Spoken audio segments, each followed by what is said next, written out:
ओम नमः सिद्धेभ्याः जय श्री ओम नमः सिद्धेभ्याः जय श्री ओम नमः सिद्धेभ्याः।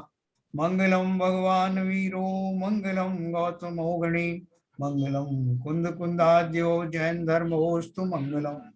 सर्वमंगल मांगल्यम सर्व कल्याण कारकम प्रधानम सर्वधर्माणां जैनम जयतु शासनम जैनम जयतु शासनम जैनम जयतु शासनम।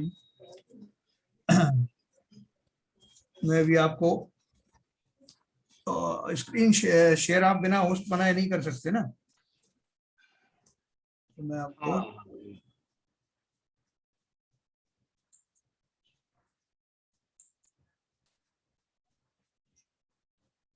हाँ स्क्रीन शेयर कर दीजिए।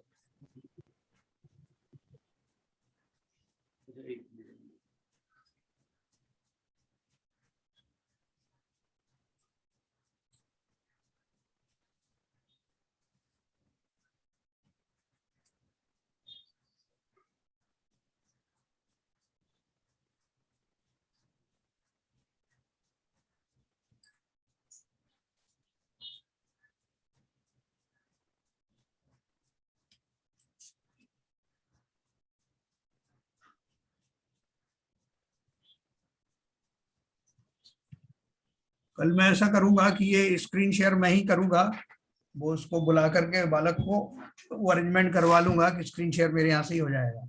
जी जी जी। तो कल मैं शाम को अवेलेबल भी नहीं हूँ, इसलिए वो अच्छा है आप करा लेंगे। अच्छा ओके। हाँ कौन सी गाथा कहाँ तक हो गई थी कल?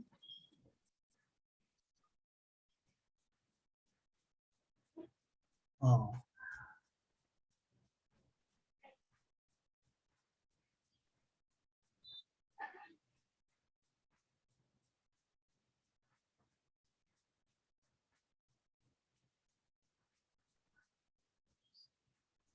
ये हो 57 तक हुआ था।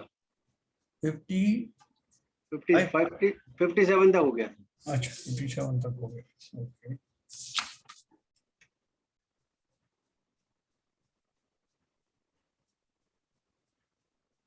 57 तक सबको बहुत क्लियर हो गया अच्छे से? कुछ बाकी है तो अपन पीछे से ले सकते हैं। ले लीजिए, थोड़ा कंटिन्यू हो जाएगी। हाँ देखिए मैं 55 से ले रहा हूँ।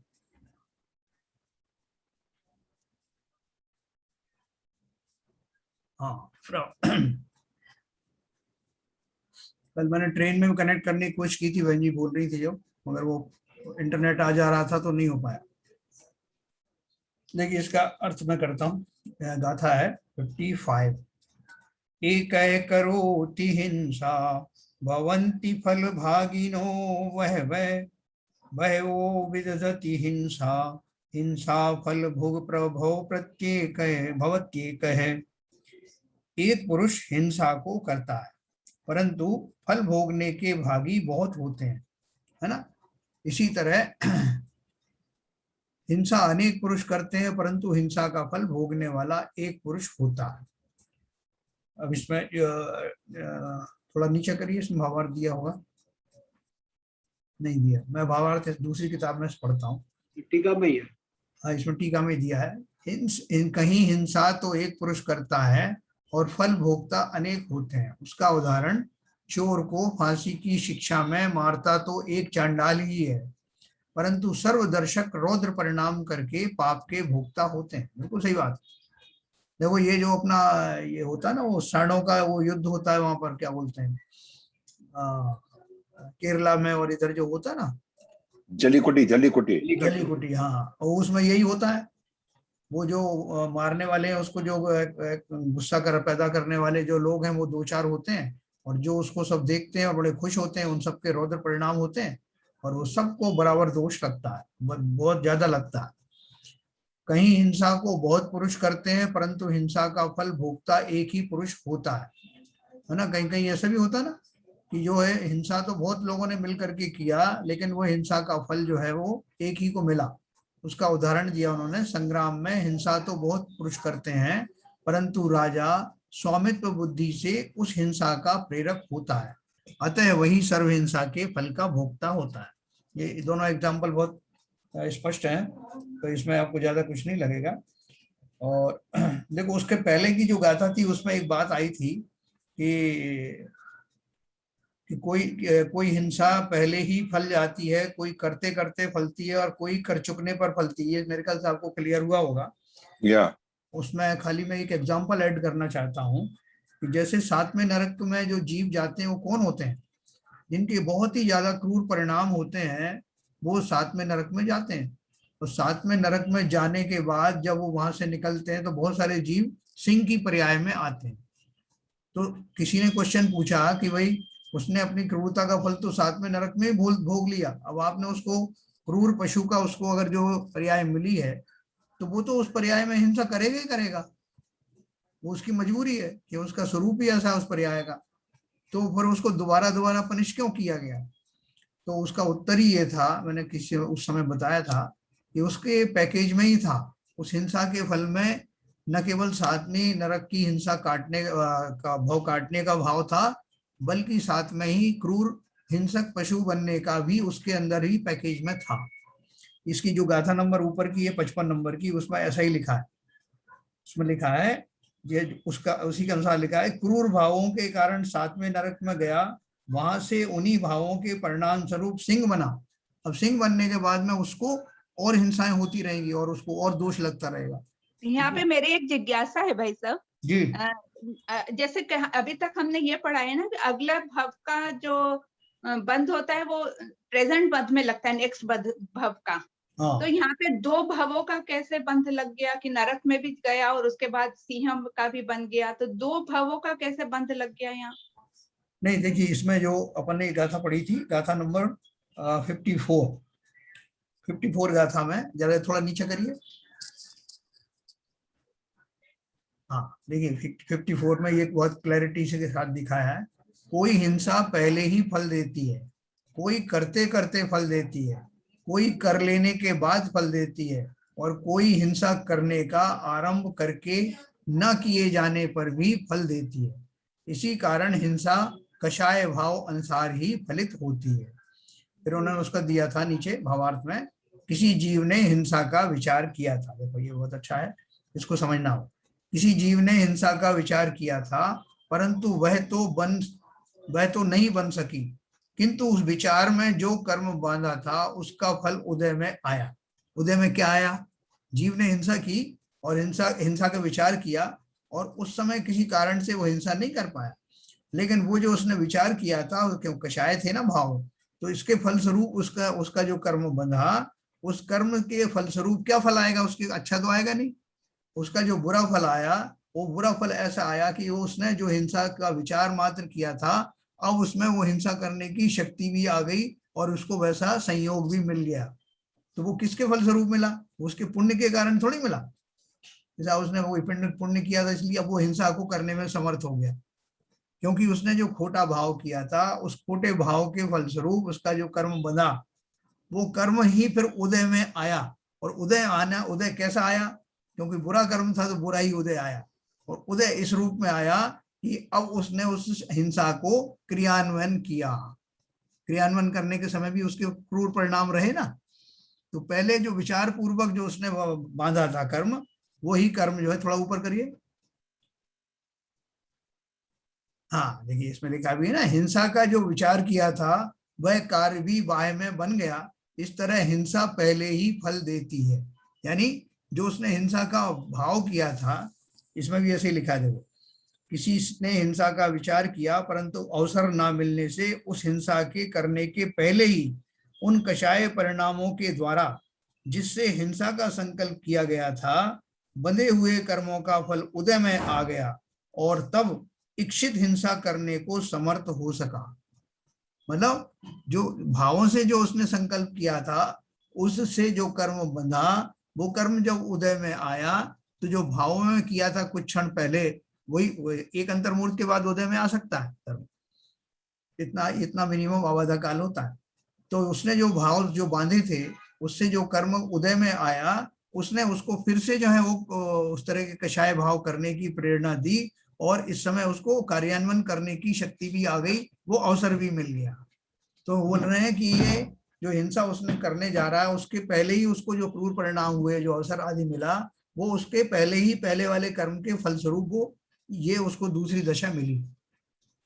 तो इस कर्मबंध को बेसिकली 2 भागों में या 3 भागों में डिवाइड कर सकते हैं, क्योंकि हाँ। अगर कोई हिंसा का विचार बना कि मैं ऐसा करूंगा, या तो 1 दिन बाद 2 दिन बाद कोई शेड्यूल हो सकता है, कुछ हाँ, कुछ प्लान उसने किया, हाँ, जैसे ही उसके मन में विचार आया और उसका कर्मबंध बन जाएगा।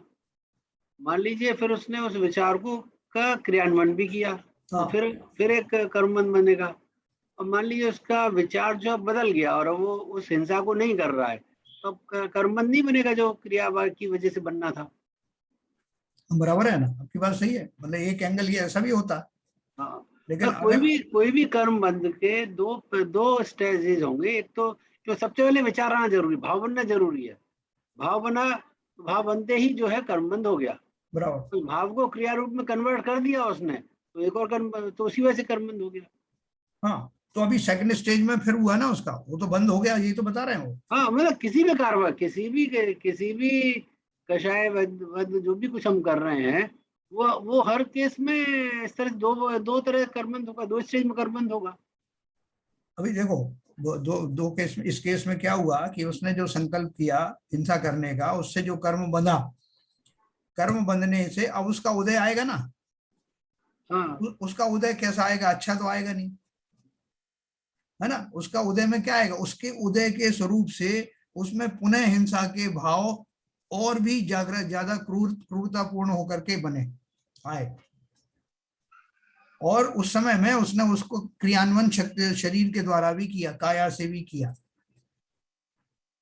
तो वो क्या बोल रहे हैं कि ये जो कायात रूप करने का जो उसके दूसरी बार में जो भाव आए, वो पहला वाला जो कर्म बंधा था उसके उदय के रूप में ही उसके ये भाव ऐसे खराब हुए, और अब जो वो कर रहा है, जो क्रियान्वयन कर रहा है, उसका कर्म अलग बंद होगा। ठीक है। हाँ, ये बात तो नहीं समझ नहीं में आ गई भाई साहब, ये तो समझ में आ गया कि उस समय वो अगर नहीं कर पाया था उस समय, तो उसका जब उदय आएगा तो उसने फिर से कर लिया, और जब करेगा तो नवीन बंध हो गई, वो तो हो गया। हाँ बिल्कुल।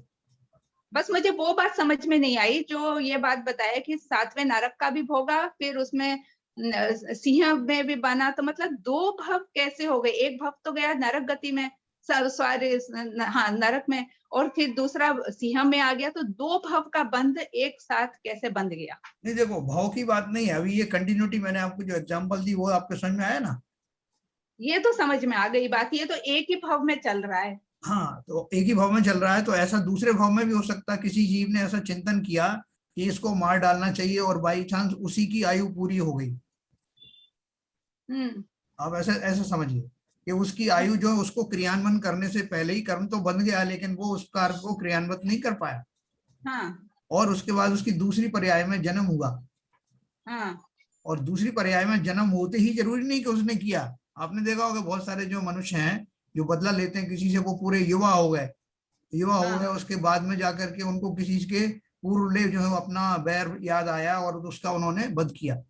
जी, तो ऐसे ही ये जो जीव निकल कर आया वहां से, नरक पर्याय में था, वो नरक पर्याय समाप्त हो गई। नरक जी, पर्याय के दौरान उसने, 7वें नरक की पर्याय के दौरान ढेर सारे कर्म बांधे, जी, उनमें और उन कर्मों के फलस्वरूप उसको सिंह की पर्याय मिली, ये उसका मतलब भुगतान हुआ। नरक पर्याय में उसने ये बंध बांधा हाँ, सिंह का। हाँ, हाँ, हाँ। अच्छा, ये अब ठीक है, मैं ये सोच रही थी उसी में उसका सिंह का भी बंध गया, मैं 2 कैसे बंध गए? हाँ नहीं, वहाँ नरक की पर्याय में उसने जो कुछ हाँ, बंद किया उसके परिणाम स्वरूप हाँ, वो ठीक है, वहाँ वहाँ ऐसा है। ठीक है, ठीक है, अब समझ में आ गया। तो देखो, ये हमने गाथा 54 पढ़ ली, 55 हो गई। 55 में आपने देखा था कि कैसे एक ही व्यक्ति का किसी जीव को मारते देखकर अन्य देखने वाले जो अच्छा कहते हैं और प्रसन्न होते हैं, वे सब ही हिंसा फल के भागी होते हैं। देखो, अपने इसलिए बताया ना कि वो जो रावण को जलाते हैं दशहरे के दिन और ये सब करते हैं, तो अपने यहाँ तो किसी पुतले को जलाने तक को देखने का मना है, क्योंकि हमारे उसके पुष्टि के भाव हो जाते हैं, अनुमोदना के भाव हो जाते हैं। तो इसलिए बहुत सावधान पूर्वक रहना। कल हमारे गांव में जो है वो एक वो हो रही थी बैलगाड़ी दौड़। तो मुझसे लोगों ने कहा कि भाई साहब ये कम से कम 100 साल में पहली बार हो रहा है या 50 साल में हो रहा है, चलो देखने चलते हैं।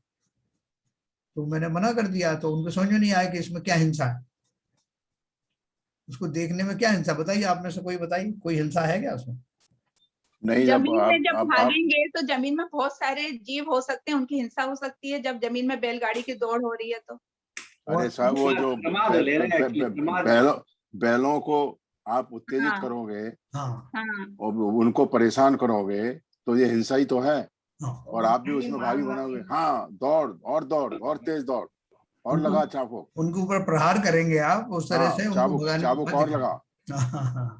और केरल में जो सांडों का होता है वो भी इसी तरह का गलत बात है। वही तो है जली कुट्टी। हाँ वही उसी तरह का जी। है ना। तो देखो एक तो ये हो गया, दूसरा क्या है कि एक उन्होंने बताया कि एक तो बहुत प्रमादवश सारे अगर लोग हम कुछ कार्य करते हैं तो इसमें हिंसा है ही एक्चुअली। हैं। प्रमादवश अगर हम कुछ काम करते हैं, हाँ जैसे आपने जो एग्जांपल लिया इसका रेस देखने का, हाँ। तो बेसिकली इसका हम क्यों करें? तो प्रमादवश इस काम को करेंगे अगर कर रहे हैं तो प्रमाद में जो हिंसा लग रही है वो हो जाएगा। प्रमाद नहीं, में भी हिंसा अनुमोदना की हिंसा होती है ना, आप उन जो उसके प्रमाद ऊपर की जो नहीं कुछ है, कर रहे प्रमाद हैं। तो आलस वाली बात है, ये अनुमोदना की हिंसा प्रमाद है। में तो नशा टाइप का है ना, आप एक्चुअली उन्मत्त हो रहे हैं, मनमत्त हो रहे हैं एक्चुअली। हाँ वो प्रमाद का भी दोष लगता है। प्रमाद के साथ साथ जो है आप उसमें जो आपका जो रौद्र हिंसा है ना, क्या बोलते हैं, रौद्र ध्यान। रौद्र परिणाम।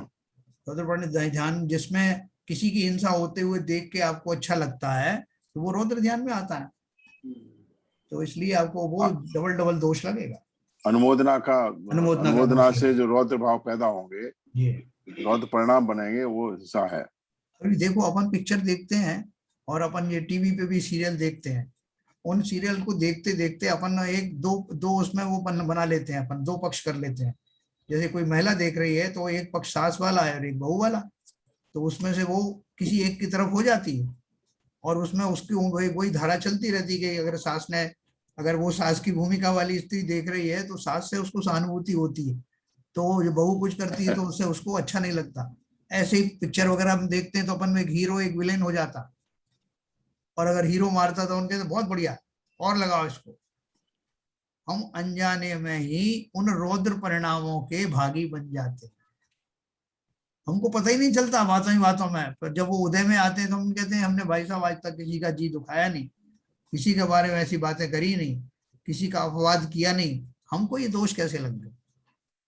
ऐसे अनादि काल से हम कितनी ही इवेंट्स में अनजाने में अज्ञान के कारण ऐसा करते हुए पाए जाते हैं, हमें नहीं मालूम। लेकिन ये सब कर्म बंद होता है इसमें, जैसे ललित जी बोल रहे हैं वो प्रमाद भी है शामिल, कि हम उन भावों को का अवलोकन नहीं करते कि मेरे कैसे भाव बन रहे हैं, इन कर्मों का इन भावों का क्या फल होगा मैं नहीं जानता और ना जानना ही चाहता। लेकिन जो जीव वास्तव में सतर्क हो जाते हैं, जैसे मैंने अभी आपसे कहा, टीवी देखते हुए या और दूसरे दृश्य देखते हुए हम कितने सारे कुशील के दोष हमको लगते हैं, कितने सारे और दूसरे दोष लगते हैं। कोई बड़े उसमें दिखाया कि कितनी सफाई से चोरी कर रहा है और अपन उसमें खुश होते हैं मनोरंजन के लिए कि देखो क्या सफाई से की है, मजा आ गया। तो जो मजा है वो आपका सीधा कर्म बंद कराएगा। तो इसलिए अपन को देखो अपन सबके लिए तो उपदेश दे नहीं सकते ये बात, जैसा वैसे तो कोई सबको ही कहेंगे कि ऐसे तो कोई कुछ करेगा ही नहीं। पिक्चर भी देखना पड़ता है, सीरियल भी देखना पड़ता है, बिल्कुल देखो, लेकिन हमें क्लैरिटी होना चाहिए कि किससे क्या होता है और कौन सी चीजें मेरे खाते में जा रही। ये अनोखा शास्त्र जो है हमको यही सब बता रहा है। यहाँ खाली ऊपर ऊपर की बात नहीं है जिसमें बोल दिया भैया रात्रि भोजन मत करो, लोगों को मत मारो, ये तो सब शिक्षा व्यवहार से दी जाती है। लेकिन यहाँ तो जो उसका स्रोत है कि कैसे परिणाम होते हैं, कैसे भावों के द्वारा क्या परिणाम बनते हैं, तो मैं अपने खाते में कितनी जमा करता चला आ रहा हूँ। कम से कम हम सतर्क होकर के इन बातों का आगे से ध्यान रखें। लग रहा है आपको ये सब बात कि हाँ ये अपीलिंग बात है। तो चलिए आगे चलते हैं। ये अपन ने गाथा नंबर 56 पढ़ी थी। किसी पुरुष को हिंसा के उदय काल, 56 नंबर में क्या था, हाँ इसमें, किसी पुरुष को तो हिंसा उदय काल में एक ही हिंसा का फल देती है और दूसरे किसी पुरुष को वही हिंसा बहुत अहिंसा का फल देती है, ये मैं आपको बताऊंगा कैसे देती है, और अन्य किसी को अहिंसा उदय काल में हिंसा का फल देती है, तथा दूसरे किसी को हिंसा अहिंसा का फल देती है, अन्य नहीं। ये 55-56-57 गाथा को कंबाइन करके इसका मैं अर्थ बताऊंगा आपको। थोड़ा ऊपर करिए। हाँ, किसी जीव को दूसरे किसी जीव को अहिंसा उदय के परिणाम में हिंसा का फल देती है। किसी जीव को अंतरंग में तो किसी जीव का बुरा करने का परिणमन है, परंतु बाह्य में उसे विश्वास दिलाने के लिए भला करता है, अथवा बुरा करे तो भी उसके पुण्य के उदय से इसके निमित्त से उसका भला हो जाता है। देखो इसमें भी दो बातें आई। किसी जीव को अंतरंग में तो किसी जीव का बुरा करने का परिणमन है, परंतु बाह्य में उसे विश्वास दिलाने के लिए भला करता है। जैसे महाभारत का एक पात्र था, बताइए कौन था ऐसा? शकुनी। शकुनी अन्य सीरियल में देखा होगा। अब मैंने वास्तव में उसका हरिवंश पुराण तो मैंने पढ़ा नहीं, लेकिन उसमें जो सीरियल में जो दिया उसके हिसाब से कि वो जो शकुनी था उसका भाव क्या था कि उन कौरवों का सर्वनाश करना। लेकिन आपने पूरा सीरियल देखा होगा, इसमें कहीं आपको ऐसा लगा ही नहीं होगा, आपको लगा ये तो कौरवों का सबसे ज्यादा हितैषी है। नहीं, उसने बताया भी है कि मैं उनको छोड़ूंगा नहीं।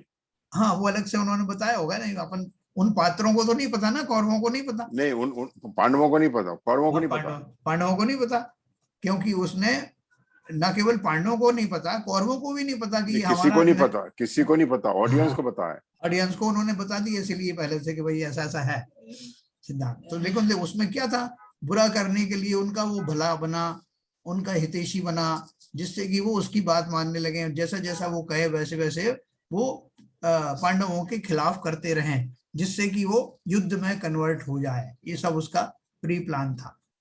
तो बाह्य में तो अच्छा दिख रहा था, इसलिए उन्होंने लिखा ना, किसी जीव को अंतरंग में तो किसी जीव का बुरा करने का परिणमन है, परंतु बाह्य में उसे विश्वास दिलाने के लिए भला करता है। एक पात्र ये हो गया। दूसरा, अथवा बुरा करे तो भी उसके पुण्य के उदय से इसके निमित्त से उसका भला हो जाता है। जैसे धन्य कुमार जी का चरित्र आपने देखा होगा। धन्य कुमार जी को उसके जो बाकी के जो सौतेले भाई थे, 99 या 100 पुत्र जो थे उनके, 100 भाई जो थे, उन्होंने पूरे जीवन भर यही किया। धन्य कुमार को तरह तरह से उन्होंने मुसीबतों में डालने का खेल किया, यहाँ तक, और हर जगह से वो विजयी होकर के और ज्यादा धनवान होकर के लौटते थे। यहाँ तक कि लास्ट में उन्होंने उसको एक अंधकूप था, हुआ था अंधा, जिसमें गिरने के बाद कोई जीव वापस आता नहीं, छोटा सा बावड़ी जैसा था। तो उन्होंने सब प्लान करके उनको बोला कि भैया इसमें जो हमें इसमें जाना है, खेलना है, या कुछ हमारा कुछ गिर गया है, इसमें से लेके आओ ना। तो धन्य कुमार एकदम सहज रहते थे, भोले और निर्भीक भी थे। उनको पता था कि मैं मेरा कुछ नहीं होने वाला, पर्याय जनक कुछ भी, अगर मेरा बुरा नहीं होना तो नहीं होगा। लेकिन वो भाइयों के सबके प्रति प्रीति बहुत रखते थे। ये कई बार प्रूव भी हो चुका है कि वो उसके हितैषी नहीं है, उसके बाद भी वो भाइयों का कहना मानते थे। तो जैसे ही उन्होंने कहा कि भैया इस बावड़ी में जाके दिखाओ जरा, वो चले गए। वो नीचे कूदे, तब तक ऊपर से 100 भाइयों ने ऊपर पत्थर रख दिया, वो उसको कवर कर दिया जिससे बाहर ना निकल पाए। और जब वो नीचे पहुंचे तो बावड़ी में वहां का एक ब्रह्म राक्षस था, वो उनके लिए स्वागत में खड़ा हुआ था। उसको किसी ने बताया, तो उसने अवधि ज्ञान से जाना था अपने को, अवधि ज्ञान से, कि फला फला दिन एक कोई भद्र पुरुष आएगा और ये सब यहाँ का धन आदि उसी का है। वो पूरा धन के साथ उनके सामने खड़ा हो गया कि भाई साहब ये सब लेके जाइए, आपके लिए खड़ा हूं। और बहुत उन्होंने अनुनय विनय भी किया और बहुत सत्कार किया। उन्होंने मना कर दिया, लोभ तो था ही नहीं उनको। ऐसी बहुत सारी घटनाएं जीवन में हुई। और बाद में उसने जो द्वार भी खोल दिया ऊपर का, वो निकल के आ गए। तो कोई कितना ही किसी का नुकसान करना चाहे, अगर उसके पुण्य का उदय है तो कोई उसका बाल बांका नहीं कर सकता। बाल ना बांका कर सके जो जग बैरी हो, है ना। तो इसलिए उन्होंने दिया, अथवा बुरा करे तो भी उसके पुण्य के उदय से इसके निमित्त से। वो निमित्त कौन बना? वो भाई तो बने जिन्होंने इतना धन उसे दिलवा दिया ना। अपन बहुत सारी घटनाओं में देखोगे कि वो ही निमित्त बनते हैं, और जो ज्ञानी पुरुष होते हैं उसके द्वारा किए हुए कोई कुत्सित कार्य को भी अपने लिए अच्छा मानते हैं कि भाई साहब उसकी वजह से मेरी कर्मों की निर्जरा हो गई। जैसे कि वो चंदन वाला की वो सेठानी ने क्या गत बनाई थी, उसका तो उद्देश्य था उसको प्रताड़ना देना कि सेठ जी इसकी सौत बना करके मेरी लेकर के आए इनको, तो इस लड़की को खूब सताया जाए। और उस सताने के भाव से ही उसने उनका केश मुंडन करवा दिया, हाथों में पैरों में बेड़ियां डाल दी, खाने के लिए वो उबली हुई मूंग की दाल रख दी छिलके, और वही सब तो विधि उनकी थी आहार की, महावीर स्वामी। तो बताइए उस सेठानी ने उसका उपकार किया या अपकार किया? है ना, उनके भाव तो भले ही जो कुछ रहे हों, लेकिन चंदन वाला ने इसी रूप में उसको ग्रहण किया। उसने कहा कि माता जी आपके कारण ही तो मुझे ये अनोखा सौभाग्य प्राप्त हुआ। देवों ने पुष्पवृष्टि शुरू कर दी, पंचाश्चर्य शुरू हो गए, तब इनको समझ में आया सेठानी को। लेकिन चंदन वाला तो पहले से ही जानती थी, घटनाएं जो होनी है वैसी ही होती हैं। और मेरा ये कितना बढ़िया जो है मेरा समय अवसर आया कि अब मैं जो महावीर स्वामी के समूह शरण में दीक्षा लेकर के आर्यिका बनने वाली थी, वो मेरा सपना पूरा होने वाला है। तो जो जितने ज्ञानी होते हैं, देखो अपन भले ही अभी ज्ञानी नहीं हो, लेकिन ये जो मर्म अपन समझ रहे हैं ये बहुत काम आने वाला है। कोई मेरा अगर कोई भी शत्रु मेरा कोई भी अपकार करता है, किसी भी रूप में करता है, तो पहली बात तो ये तभी संभव हो पाता है जब मेरा उससे कुछ लेना देना होता है, और वर्तमान में मेरा पाप का उदय चल रहा है, तभी होता। अगर पुण्य का उदय हो तो कोई बाल बांका नहीं कर सकता, लेकिन अगर पाप के उदय में भी ऐसी घटना घटित होती है तो ज्ञानी क्या सोचता है कि देखो अहो इसके कारण मेरे फला फला कर्म का फला फला पाप की निर्जरा का समय आ गया। अहो धन्य है ये व्यक्ति जिसने अपनी कीमत पर अर्थात स्वयं जो अपने कर्म बांध कर भी मेरी निर्जरा कराई। ऐसा कौन सोच सकता है? लेकिन सोचने वाले सोचते ही। कोई व्यक्ति आपके जो है पदाधिकारी होते हैं ना बड़े बड़े समाज में, ट्रस्ट में, तो कोई अध्यक्ष बन गया, कोई आपका सेक्रेटरी बन गया, कोई कुछ बन गया, और आप चाहते थे कि कुछ ना कोई बने, समाज की व्यवस्थाएं कैसे चलेगी? तो जो बना है उसको बहुत पापड़ बेलने पड़ते हैं, उसको कितनी कषायें करनी पड़ती हैं, कितनी राग हिंसा आदि करनी पड़ती हैं अपने भावों की, तब जाकर के वो आपको मार्गदर्शन कर पाता, आपके समाज के कार्य कर पाता। तो ज्ञानी लोग उनसे ईर्ष्या नहीं करते, बल्कि कहते हैं कि भैया तुमने भला किया कि इस कार्य को आपने किया, नहीं तो मुझे करना पड़ता और ये सारी हिंसा मेरे माथे आती। आप धन्य हैं, आपने इस कॉस्ट के ऊपर, इस कीमत के ऊपर में अपना समय निकाल करके इस मार्ग प्रशस्त किया। ये दैनिक व्यवहार जीवन की मैं बात कर रहा हूँ, आप भगवान की और मुनियों की बात नहीं कर रहा हूँ। तो ऐसा ज्ञानी सोच करके हर पल हर किस में आगे सब्जेक्ट आएगा कि किस नए से ये हिंसा बनती है, अनेकों नए होते हैं।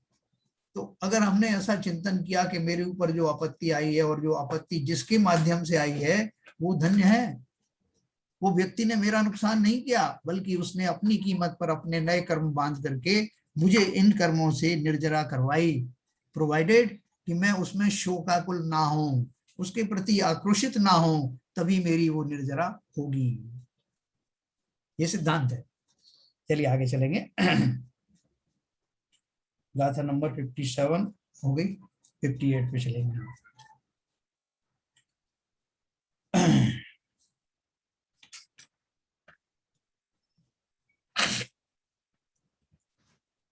देखो इसमें एक चीज छूट गई पीछे, हमने लिखा था कोई जीव किसी जीव के बुरा करने का यत्न कर रहा हो, परंतु उस जीव के पुण्य से कदाचित बुरे की जगह भला हो जावे, तो भी बुराई का यत्न करने वाला बुराई के फल का भागी होगा। यानी जिसने बुराई के भाव से किया वो तो होगा, लेकिन मेरा पुण्य का उदय था तो अच्छा हो गया। जैसे कोई वैद्य निरोग करने के अर्थ किसी रोगी की औषध कर रहा हो, ये उल्टा है। एक तो यह कि अपन जो मैंने आपको धन्य कुमार जी का जो बताया कि वो उसको बुरा कर रहा था, अच्छा हो गया। यहाँ एक दूसरा एग्जाम्पल उन्होंने दिया है कि कोई उसको बाहर में तो अच्छा करता हुआ पाया जाए, लेकिन अगर उसका भला बुरा हो जाए उस जीव का पाप के उदय कारण, तो इसको दोष नहीं आता। जैसे कोई वैद्य निरोग करने के अर्थ किसी रोगी की औषध कर रहा हो और वह रोगी कदाचित कारणवश मर जावे, तो वैध अहिंसा के ही फल को भोगेगा। इसलिए अपन तो कहते हैं नेकी कर दरिया में डाल। कोई कीड़ा है आपके जो है संडास में कहीं जा रहा है और आपने सोचा कि इसको मैं बचा लूं, उस प्रोसेस में, बचाने के प्रोसेस में वो ही उल्टा उसमें और गिर गया, तो अपन बड़े दुखी हो जाते हैं कि मैंने तो इसे बचाने के भाव किए थे, मर गया मेरे हाथ से, है ना। तब इस समय ये समझना कि देखो उसकी अपनी आयु का उदय भी होता है और अपन अपने भावों में पूर्ण सतर्कता के साथ अगर उसके जीवन की रक्षा करने रहे तो आपको पुण्य का बंध ही होगा, लेकिन सतर्कता पूरी होना चाहिए। अब गाथा नंबर 58 पढ़ेंगे।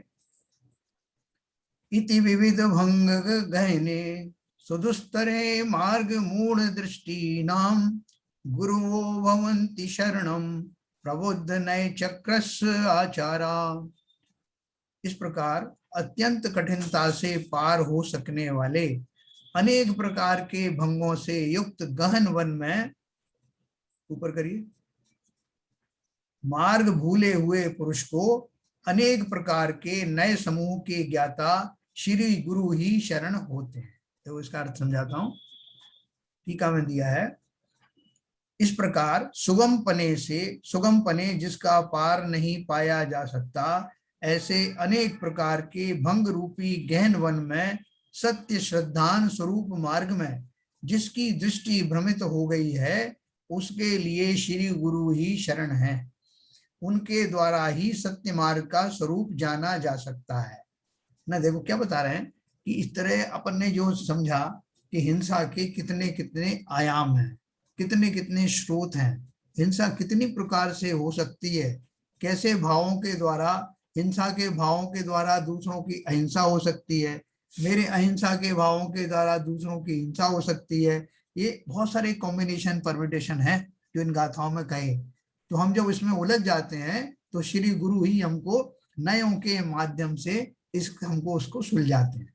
जैसे अभी आप सबने प्रश्न पूछे ना, कैसे कैसे हो गया उसको, ऐसा कैसे फल लगा, वैसे कैसे लगा, ऐसे अनेकों तरीके से, अनंत तरीके से हिंसा के भाव बन सकते हैं और अनंत तरीके से उन हिंसा के रूप में पाए जाने वाले भावों में अहिंसा भी छुपी हो सकती है ना। तो ये सब बातें बहुत गूढ़ है। जब हम नए के बारे में और दीर्घ चर्चा करेंगे, बहुत विस्तार से चर्चा करेंगे, तो ये सारे पॉइंट्स क्लियर हो जाएंगे।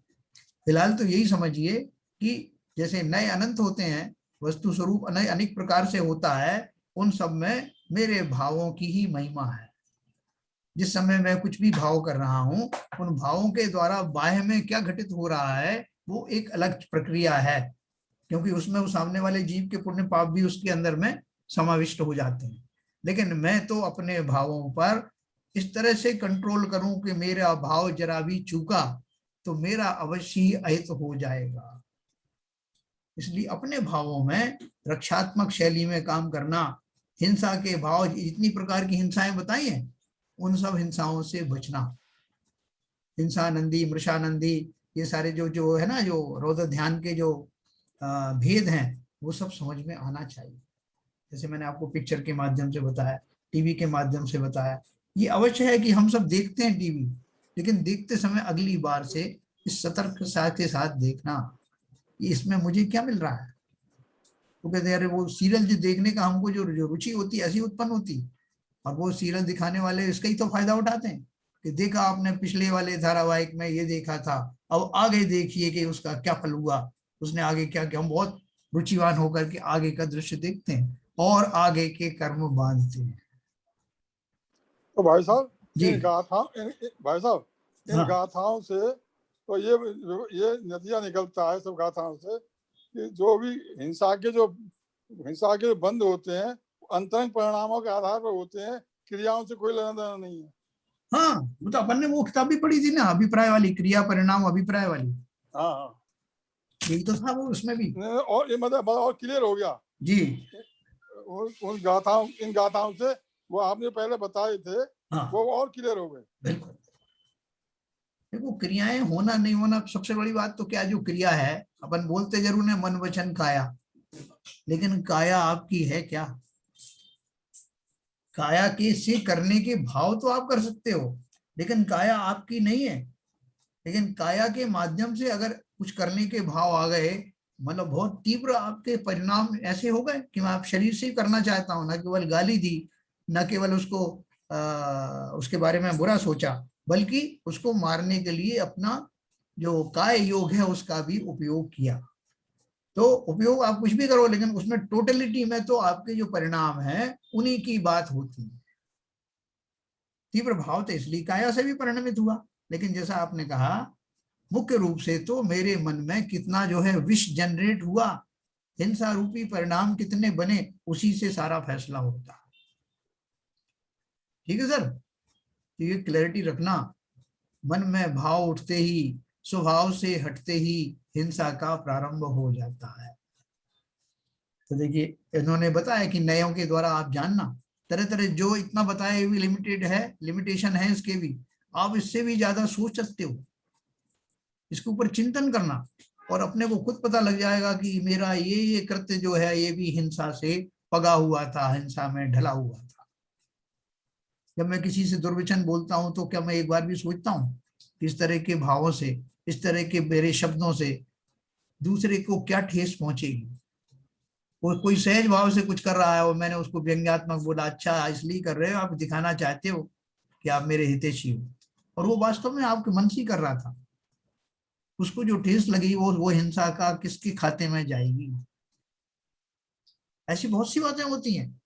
सज्जन पुरुष जैसे धन्य कुमार जी का मैंने बताया, ये जानते हुए कि इनका भाव जो है मुझे कुछ कष्ट पहुंचाने का रहा होगा, लेकिन है तो मेरे हितैषी ही, क्योंकि मेरे भी तो कुछ कर्म होंगे जिनकी निर्जरा इनके माध्यम से हो। ऐसा ऊंचा चिंतन हमें रखना है। कोई रोक नहीं सकता हमको, भाई साहब अभी आप इस भूमिका में नहीं हो, ऐसा चिंतन आप नहीं कर सकते। बिल्कुल कर सकते हैं, है ना, कोई उसमें लिमिटेशन नहीं है कि साहब पहले सम्यक दृष्टि तो हो जाओ तब आपको जो है ये अधिकार मिलेगा कि ऐसा चिंतन करो। ऐसा चिंतन करते करते ही मैं सम्यक दृष्टि बन जाऊंगा। इसलिए अपना स्काई इज द लिमिट। इन धाराओं के, इन जो गाथाओं के माध्यम से जो कुछ हम समझ पाए हैं उसको और एक्सपेंड करना। ये उन्होंने लिखा कि श्री गुरु के आशीर्वाद से मैं उन नयों से वाकिफ हो जाऊंगा, परिचित हो जाऊंगा कि मेरे हिंसा के भाव कितने कितने विस्तृत होते हैं। बहुत सावधान रहना। देखो एक ही साधे सब सदे, जैसे ही मैंने ये सोचा कि कौन कौन से माध्यम से हिंसा के भाव होते हैं और उन पर मैंने एनालिसिस करना शुरू किया, तो मुझे अपने खोटे भावों की एक एक परत जो है खुलती हुई नजर आएगी। काय का मान, काय के अपमान, मेरा मान कषाय, मेरा लोभ कषाय, मेरा क्रोध, ये सारे जो हैं धीरे धीरे करके हटने लगे। हटेंगे भी नहीं तो कम से कम उनकी जो जितनी उनकी सामर्थ्य है, जितनी उनकी दृढ़ता है, उतने क्रूर रूप से वो परिणमित नहीं होंगे। तो देखिए आगे अपन देखते हैं गाथा नंबर 59। अत्यंत निशित धारम दुरासदम जिनवरस्य नय चक्रम खंडयति धार्यमाणम मूर्धानम झटिति दुर्विदग्धा नाम। जिनेंद्र भगवान का अत्यंत तीक्ष्ण धार वाला और दुसाध्य नय चक्र धारण करने पर मिथ्या ज्ञानी पुरुषों के मस्तक को तुरंत ही खंड खंड कर देता है ना। इसका भावार्थ देखें नीचे। जैन मत का नय भेद समझना अत्यंत कठिन है। जो कोई मूल पुरुष बिना समझे नए चक्र में प्रवेश करता है वह लाभ के बदले हानि उठाता है। इस प्रकार हिंसा का भंग कहा।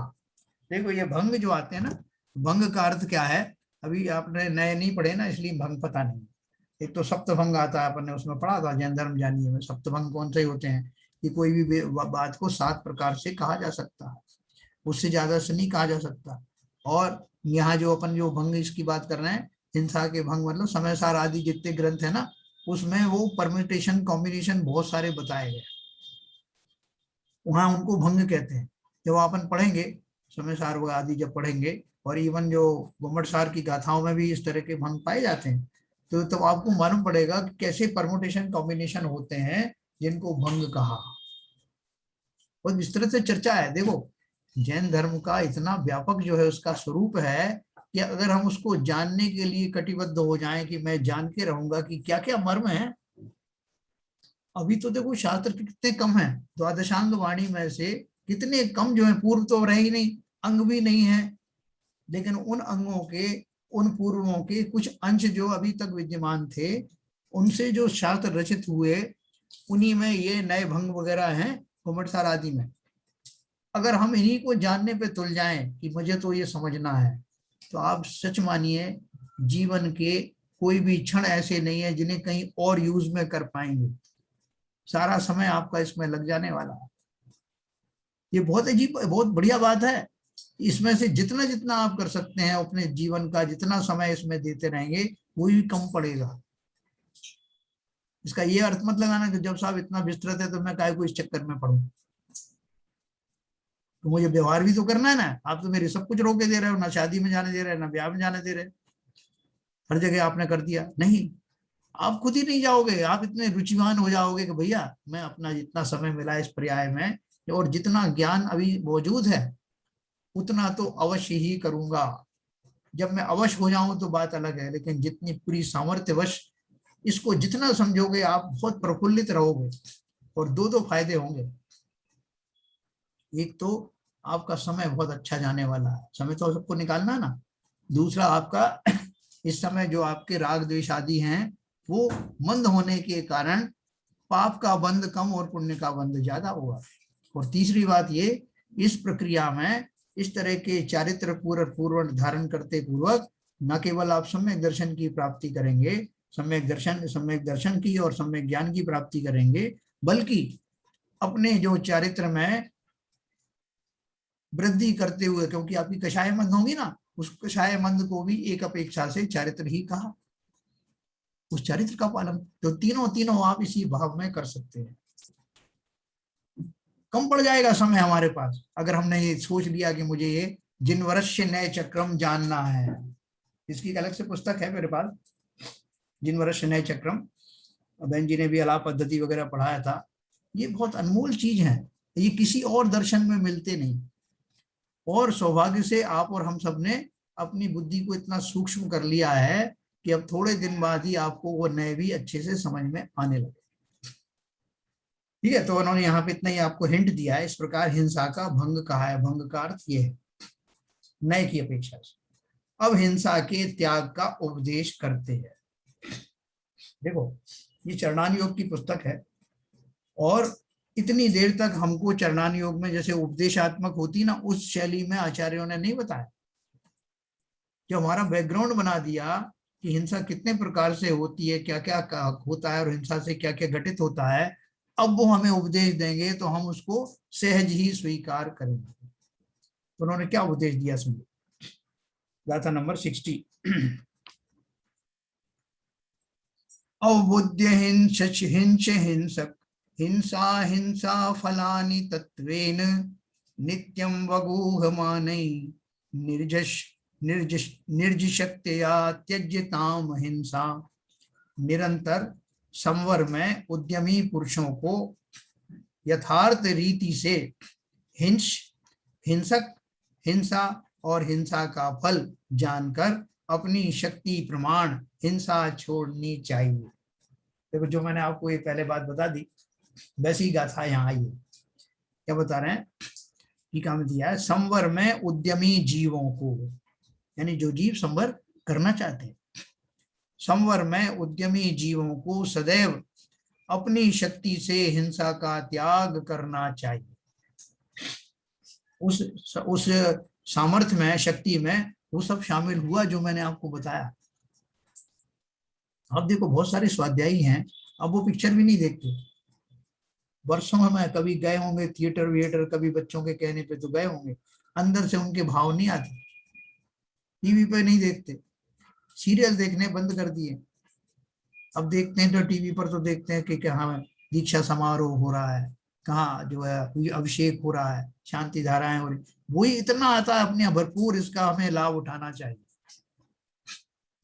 तो उसमें कम से कम शुभ राग तो है, पाप बंद तो नहीं। इसलिए उन्होंने दिया कि संवर में उद्यमी पुरुषों को, जिन्हें ये जान लेना है कि मुझे अब कर्म नहीं बांधने हैं, नए नए नहीं बांधने, ऐसे जीवों को यथार्थ रीति से अच्छी तरह से क्या समझना चाहिए? हिंस माने जिनकी हिंसा की जा रही है, हिंसक जो हिंसा करते हैं, हिंसा यानी वो क्रिया और हिंसा का फल, ये जानकर अपनी शक्ति प्रमाण हिंसा छोड़नी चाहिए। ऊपर करिए नल की जन साहब।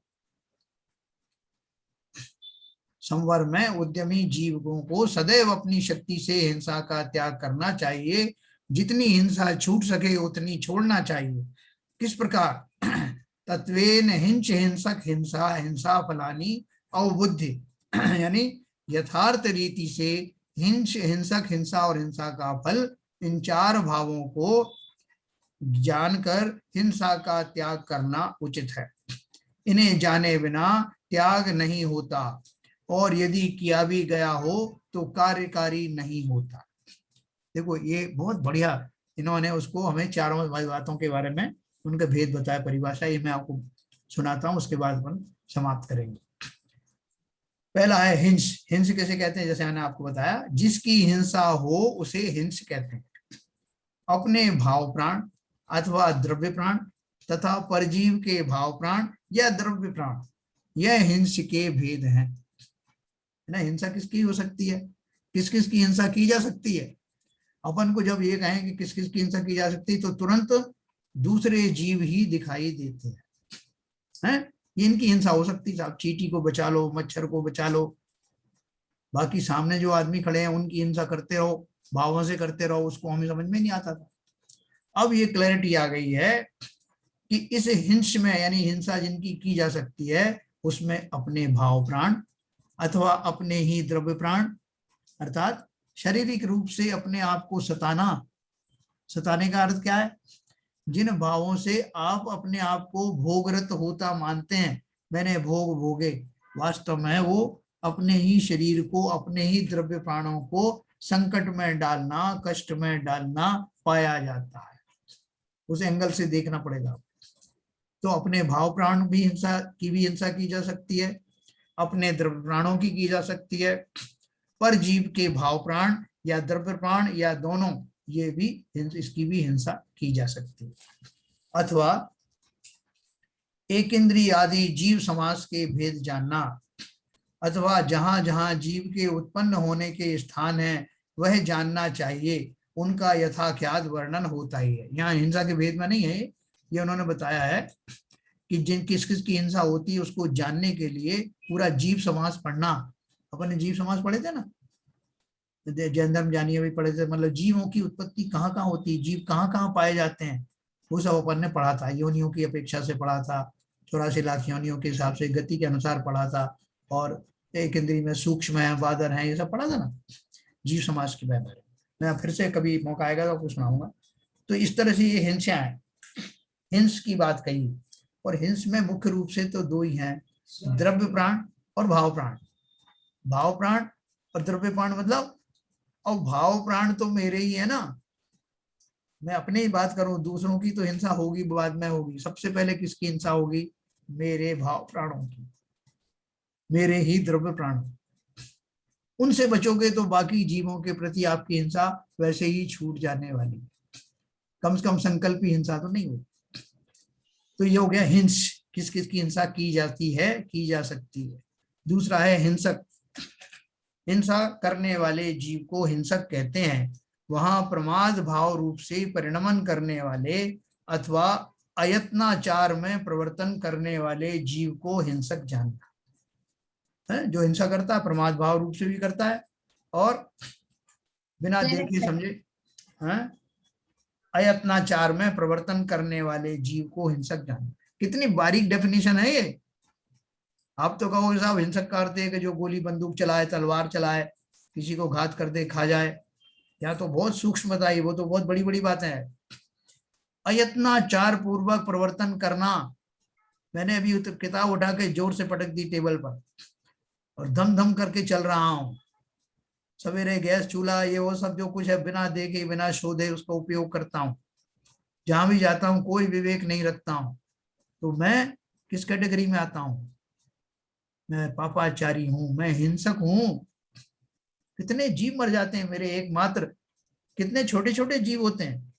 मैंने गिलास में से 4 बूंद पानी के नीचे गिरा दिया तो उस पानी के माध्यम से वो जो एक इंद्रिय सूक्ष्म जीव है ना, उनके लिए जैसे मैंने बाढ़ ला दी हो। उनके लिए बाढ़ जैसा दृश्य है वो। तो मैं कितना टनों पानी जो है यूं ही बहा देता हूँ, कितनी हिंसा करता हूँ, झाड़ू लगाई तो कितनी मकड़ियों को तोड़ फोड़ देता हूँ। आप सोचना ये सब बातें, सोच सोच करके अपन को लगेगा और हम अपनी क्रियाओं में अवश्य ही विवेक लाने लगेंगे। तो ये हिंसक का स्वरूप था। हिंसा कैसे कहते हैं? हिंसा के पीड़ा पहुंचाना अथवा उसका घात करना हिंसा है, मतलब ये प्रक्रिया है, उसका वर्णन ऊपर करा है। अब हिंसा का फल और बताता हूँ, थोड़ा ऊपर लीजिए। हिंसा में जो कुछ, हाँ, हिंसा से जो कुछ फल प्राप्त हो उसे हिंसा फल कहते हैं। उस लोक में तो हिंसक जीव निंदा पाते हैं, राजा द्वारा दंड प्राप्त करते हैं, और जिसकी यह हिंसा करना चाहता है यदि उनका वश चले तो वही इसका घात कर डालता है।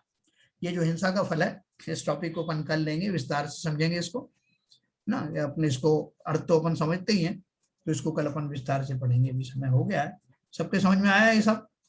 हिंसा के फल जो अपन ने पढ़े, जो कुछ अपन ने अभी गाथाएं पढ़ी, वो सब सबको क्लियर हुई होंगे, बहुत सिंपल भाषा में दिया है। तो शिवजन साहब कल जा रहे हैं शायद, तो वहां से ज्वाइन कोशिश करूंगा वहां से ज्वाइन करने की। हाँ चलिए साहब, जनवाणी स्तुति करेंगे।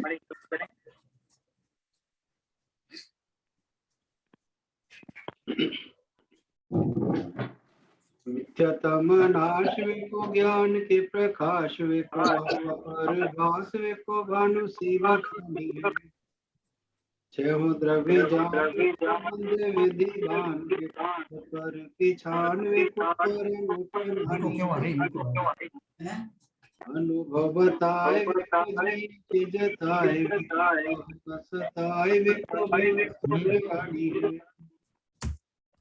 जहाँ तार